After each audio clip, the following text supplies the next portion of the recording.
Welcome back, guys. So I'm going to start the battery build now. I ordered, being on a budget, I'm always trying to do things as inexpensively as possible. So I ordered some surplus used batteries from batteryhookup.com. And you can see they're pretty well packed and protected. I ordered 10 of these so I can make a 72 volt 260 amp hour battery. These are $18.50 each. So each of these is $18.50, like 20 bucks with shipping and stuff. So for about 20 bucks, you get a 72 volt 26 amp hour battery, and it has Samsung, name brand Samsung batteries in them, and there's 20 in each of these packs, so there's 100 batteries right here. So I'm going to make two 36 volt 26 amp hour batteries, and I'm just going to do it as easily as possible, at least that's my hope, so that the build time's short. The overhead is 200 bucks and some wire and a connector. So my hope is that I can get the Enduro motorcycle running with some decent range with a 26 amp hour battery, and we'll see how that goes, and then I'll play with maybe trying to add 26 more. Ideally 52 would be great, but part of my hope is that I could just leave them in these cases, wire them up real quickly, and that way, you know, we're looking for time budget and cost budget. So these are pretty well packaged. You know, they're pretty secure, and supposedly they come out of some surplus medical equipment that is pretty much on AC power all the time. These are just used for backup power if the power goes out, which rarely happens. I mean, depending on where we're at. So my guess is they have been, their website says they've never been cycled. You know, they've probably been cycled a little, or used a little bit when the power goes out before the generators come on, that kind of a thing. But for the most part, they should be new. So they have this cover right here that covers up the BMS and the few wires for the BMS, and they're just notched in these little things, so you just kind of pull up on it, and that comes right out. And then you have a little BMS board here. You've got a positive lead here, and then you got the positive on the other side. So this should read, you know, 3.7, and then this negative here should read 2 something. So you can kind of test and see what the voltage is, and see if it's balanced and whatnot. So you can just take your voltmeter and see what kind of numbers we're getting from this battery just by testing the positive and the negative. So you have your positive and your negative right here for the entire battery, and it's showing 7.11 volts. And then you can touch the negative on this side, and you can see that it's 3.55. So my guess is it's pretty darn, yeah, 3.55. So it's pretty much perfectly balanced. Each cell is 3.55. So to take this apart, the only thing you have to do is you have to unscrew these 8 screws. So there's 8 screws in these holes, and generally you need a tiny little screwdriver to fit in these holes. And what works for me is I take my pliers and I just stick it in the hole, and then I just kind of wait for the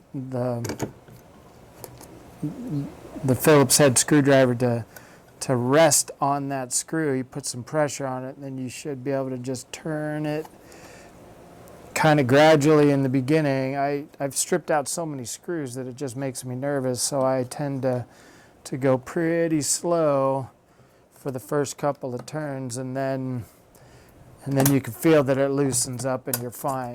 And then you go to the next one, and I could just feel that it locks on the screw, and then I turn it nice and slow so it doesn't strip that screw out. And then after a few turns, you can feel that it's pretty loose, and you just do that 8 times. And I've had pretty good luck doing this. If you have, some sort of a drill or something, certainly take the screws out any way you can. This works for me, and keeps me from stripping the screws out, because then I feel like I'd be in a world of hurt if I stripped these screws out. So you just go around a few times and then move on to the next one. And pretty straightforward. And that's really it to taking the batteries apart. You just take out these 8 screws.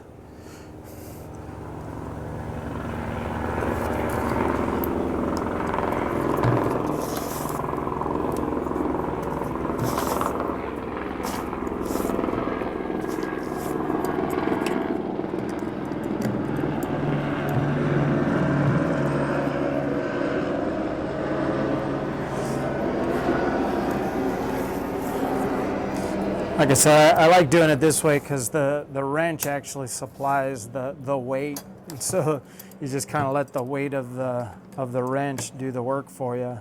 You could just feel the weight of the wrench just pushing the head of the screwdriver onto that screw. And then after, like I said, after you've got them all loose, then you just go back and spin your screwdriver the rest of the way by hand.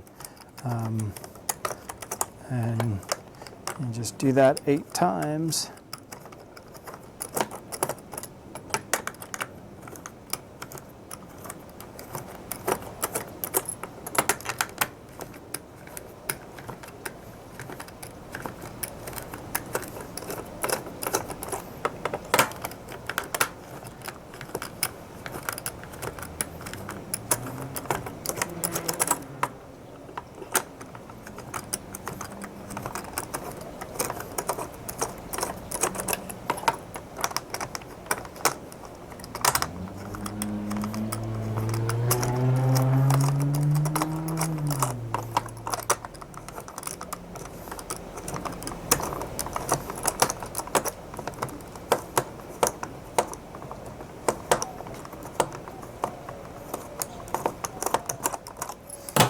And just flip it over. Make sure you have 8 screws that come out. 1, 2, 3, 4, 5, 6, 7, 8. 8 screws. So you know it's completely removed. And then the BMS, like I said, they've just got this tiny little BMS board. I tuck the wires along those little channels. And then you can pop the BMS board out. It just comes right out. And it doesn't need much of a BMS because it's rated at 0.5 amp charge current, so they barely trickle charge these things. So this has no problem keeping up with such a low charging. 26 amp hour battery, 8.4 volts DC. And that's it. So yeah, once you get all the screws out, you do need to remove this or cut it, because it's right along the seam line where the 2 pieces come apart. So you can just pull the label off, unless you want to keep it for some reason.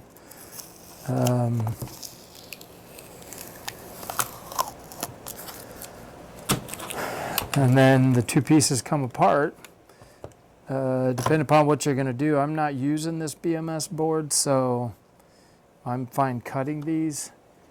So I'm just using my hobby charger balancer to, when I charge these, balance them. So I'm going to cut these wires off and install the plugs for my hobby charger balancer. So I'm not going to be using this. I mean, maybe at a later date, who knows.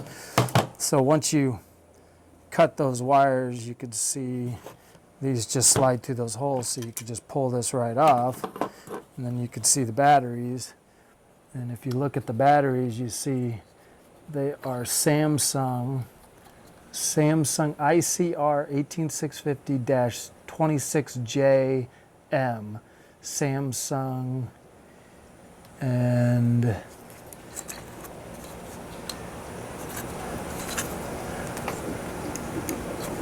yeah, that's all they say on them. So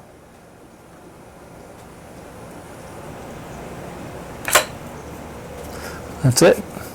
And like I said, my hope is that I'll be able to leave them in these cases and use the existing everything. So that's my plan. What I'm going to do is I'm just going to cut. So in the center, these are two dummy cells in the middle. So that's where I'm going to solder my wire to, right here, my negative and positive wires. That way I don't have to solder straight to the cells. So what I'm going to do is cut a channel into the case so that the wire can just run right out this same hole. So I'm just going to cut this out enough to be able to put this on and off, have the wires come straight out the side, and then I'll stack these accordingly. So my plan is that I'm just going to cut it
So yeah, that's the plan, is to just, this is all going to be taped and heat shrunk together when they're done, so I'm not worried about making perfect cuts or doing anything to make it pretty. It's just I need a channel for the wire.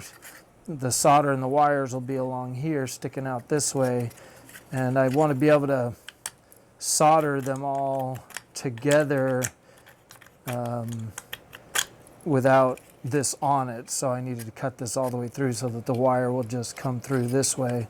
So it's just clean up some of the leftover plastic on that, but that's the plan, is just to do that, and that way I can just put them right back on here. You know, once I solder up the main power wires here, and then I can use these for the BMS plugs that I'll use with my hobby chargers. So that's how you do one of them, and I just have to do that 4 more times, and I'll move on to the next part.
So in this part, I'm going to actually do the soldering. My hope, or my thought, is that I'm going to stack them kind of like this, so that I can fit them in that dirt bike. So I'm just going to do something to this effect.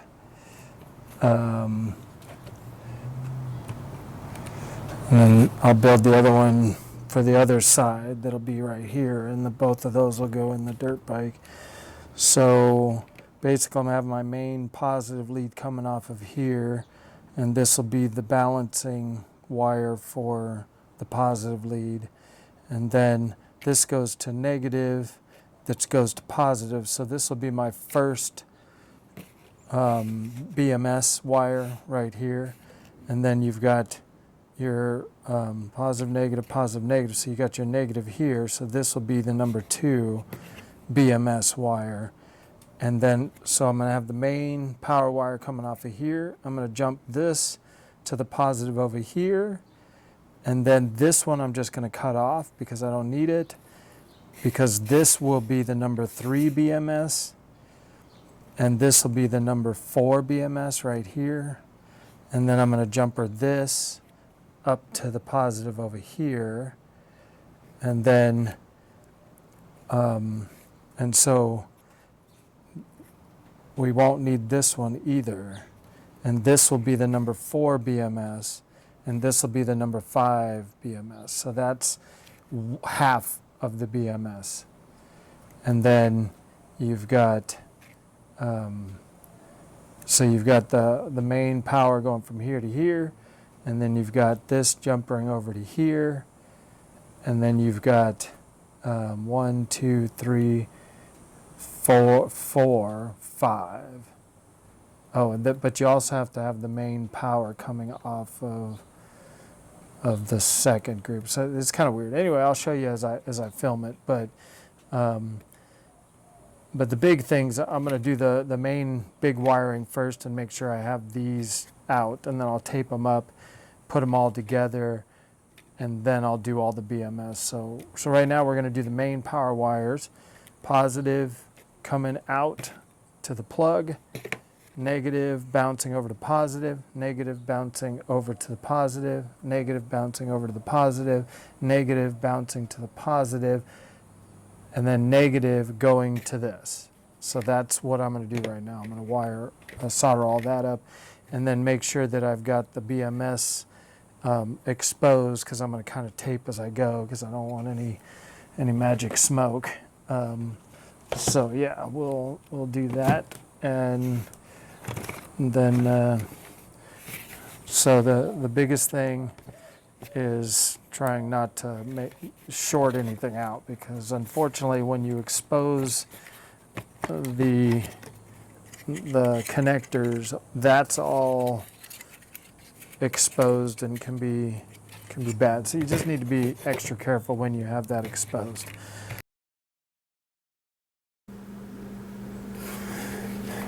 All right, guys, so just a couple extra quick notes during this process. So I like to pre-tin the wires, because you want to have the heat on the batteries for as short a time as possible. I also like to use the Dremel to just scuff up the surface a little bit of where I'm soldering to. So I'll scuff up the little spot on the batteries where I'm going to solder to, and then I'll add a little bit of a bead of solder to the actual battery surface, and then I pre-tin the wires so that they're ready to go, and that way when I put the wire on the batteries and then add the heat, it'll flow together fairly quickly, and you don't have to have heat on the batteries for very long. So really that's the main thing, is just making sure that it's a good connection, making sure you have all the little wires for the BMS also installed. And then another thing is I always made sure I taped off the connectors as soon as possible, so whenever I would finish with one bank of cells, I would put the heat tape on it to cover up all the wires, especially the little yellow wire. I tried to make sure I put a little piece of tape on that before I started working with each one. I just wanted to make sure there was no shorts anywhere. And then just measure the length of the wire, and like I said, just pre-tin it, solder them together, and it went pretty quick. So.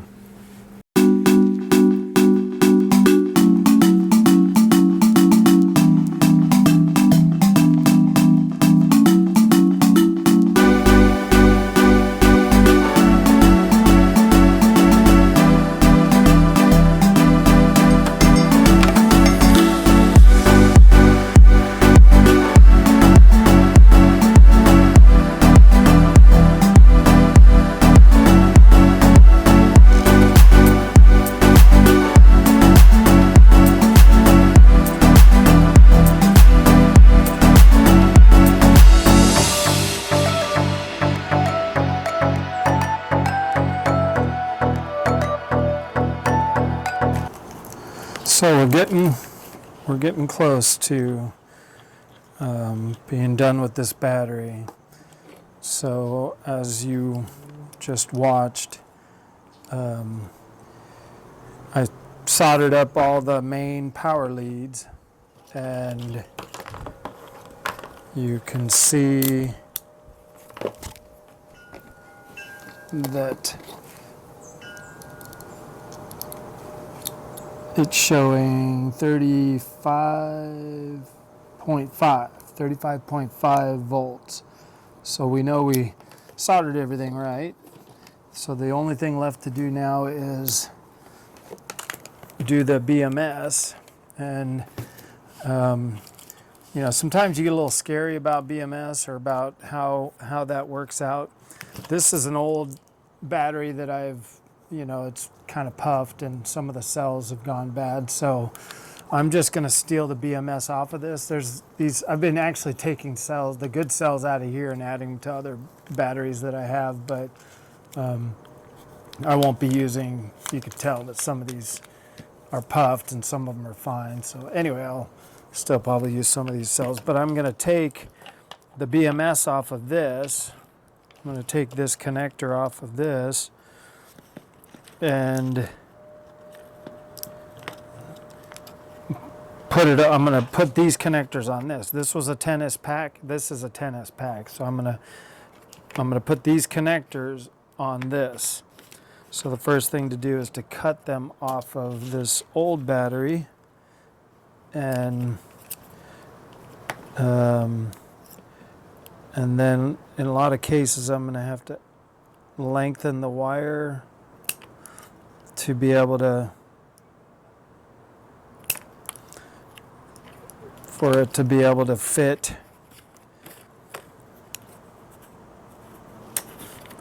So here's one of them. And you basically have your positive, and then you have your first cell, second set, third set, fourth set, and fifth set. And there's 2 of these that you use for a 10S pack to keep it balanced.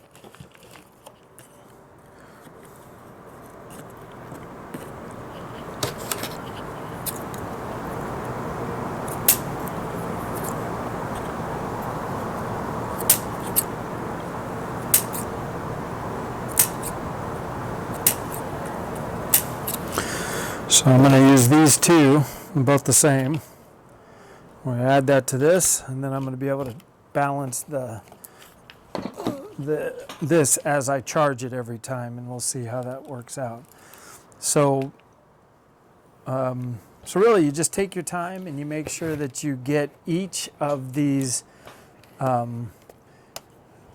sets of batteries to be able to be monitored individually. So I started everything right here with this positive. So this is going to be the first in these 6 wires. The first one, the red one, is going to be the positive, right? And then this positive, you've got the negative here, and then the positive here. So you've got this yellow wire right here.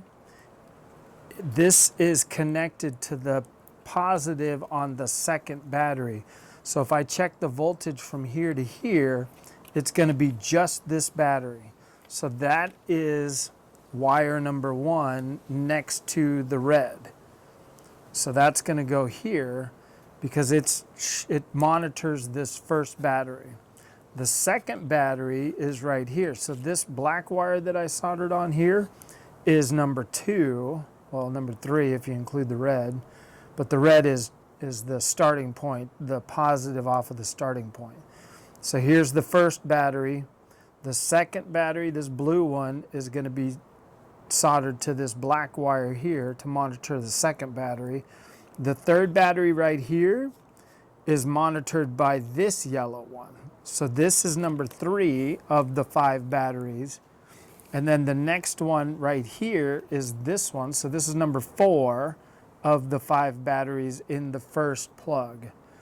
And then this jumps up to this battery. So now I need to monitor this battery, and it's the same thing. This battery, this yellow one right here, is number 5.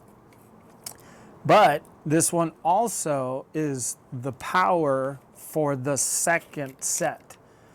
Okay? So this red one and the last one in the first set has to be wired to this, because basically you're monitoring this battery with that last wire, and then you're starting your new set of 5 batteries with this one. So this is the red on the second one. This is number 1 because this is the first battery. This monitors the first one. Then you've got this one monitoring this second battery. You've got this one monitoring the third battery. And then we jump up here, and you got this yellow one monitoring the 4th one, and then you've got the black monitoring the 5th one. So that's how we're going to wire it. Okay, that's what I'm going to do right now. And I want everything to kind of come out the front of the battery right here. We want all these wires to come out the front of the battery here. So you just kind of make sure that everything is long enough to get up here. So this one's plenty long enough. It's probably too long. This one obviously is way too short. So the other thing you need to make sure you do is add heat shrink, or at least that's what I'm doing. I'm also gonna put it all in a heat shrink. So when I'm done, I'll heat shrink it all together so it'll be all nice and tight with just the two balance leads coming out of here and then this. So yeah, that's what I'm gonna do right now, and you guys will be able to watch it on fast forward.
Alright guys, so we're pretty much done. So unfortunately the battery died on my camera when I was doing the battery build, and I didn't realize it, so I think it cut off toward the end of me wiring the BMS, and then I ended up heat shrinking the whole thing together, and then of course I built another one, which I didn't feel like I needed to record two of them. So what I ended up doing was two of these, one on either side. As you can see, I just basically used those cases that they came in, wired them together in a 36 volt configuration, and then I put one on either side, and then I added this strap to make sure that they don't move. They're all in those hard plastic cases, and they're all taped together, and then they're heat shrunk together. So batteries definitely aren't going anywhere. They barely fit in there in this configuration. So this is what I ended up with. So I have a 36 volt plug coming out on either side, and I split the lead off of the controller so that it goes here and then it jumps over to the other side, so that I have those two wired together. And then I have the two balancing leads coming out on this side, and then it's the same on the other side. So I'm going to put the plastic back on and give it some test runs. Like I said, this side's pretty identical to the other side. I just had this coming off of the battery, and then this jumping over to the other side, and then back up to the controller, jumping over to the other side and then back to the controller. So with the plastic on, I can plug these together just below where the plastic is, and then these will stick out the little hole in the plastic, I hope, so I can just charge it when I need to. So yeah, it's ready for that final assembly, and then we'll see what kind of range I can get on a 26 amp hour battery, and we'll see what happens. But it's It's taken some time. I learned a lot, and hopefully it'll perform well enough, and I'll probably do a bigger battery at some point, but we'll see how this does. I work close to here, so I'm pretty sure it'll get me to work and back a few times before I have to recharge it. So yeah, thanks for watching.